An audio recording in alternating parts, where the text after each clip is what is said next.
કાવી ગામના ધ્રુવ પટેલ આર્મીની ટ્રેનિંગ પૂર્ણ કરી વતન પરત કરતા ભવ્ય સ્વાગત કરાયું. દેશભક્તિના નારાથી ગુંજ્યું કાવી ગામ. જંબુસર તાલુકાના કાવી ગામના યુવા ધ્રુવ પટેલે ભારતીય સેનાના અગ્નિવીર તરીકેની કઠિન તાલીમ સફળતાપૂર્વક પૂર્ણ કરી વતન પરત ફરતા સમગ્ર ગામમાં ગૌરવ અને આનંદનો માહોલ સર્જાયો હતો. આગામી સમયમાં તેઓ લેહ લદ્દાખ ખાતે દેશ સેવાની ફરજ સંભાળવા જવાના હોવાથી ગ્રામજનોએ તેમનું ભવ્ય સ્વાગત અને સન્માન કર્યું હતું. ધ્રુવ પટેલના સન્માન પ્રસંગે ગામના યુવાનો, વડીલો અને દેશપ્રેમી નાગરિકોએ ઉત્સાહપૂર્વક હાજરી આપી હતી. ફૂલહાર પહેરાવી શુભેચ્છાઓ પાઠવી હતી.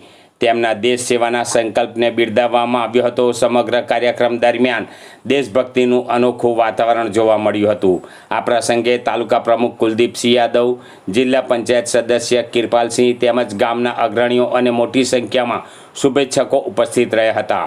ઉપસ્થિત મહાનુભાવોએ ધ્રુવ પટેલને શુભકામનાઓ પાઠવતા જણાવ્યું હતું કે ગામના યુવાનો દેશ સેવા માટે આગળ આવી રહ્યા છે તે સમગ્ર વિસ્તાર માટે ગૌરવની બાબત છે અને અન્ય યુવાનો માટે પણ પ્રેરણારૂપ છે.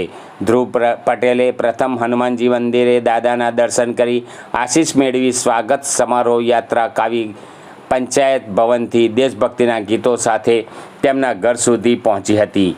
આ દરમિયાન ભારત માતા કી જય, વંદે માતરમ અને દેશભક્તિના નારાઓથી સમગ્ર કાવી ગામ ગુંજી ઉઠ્યું હતું.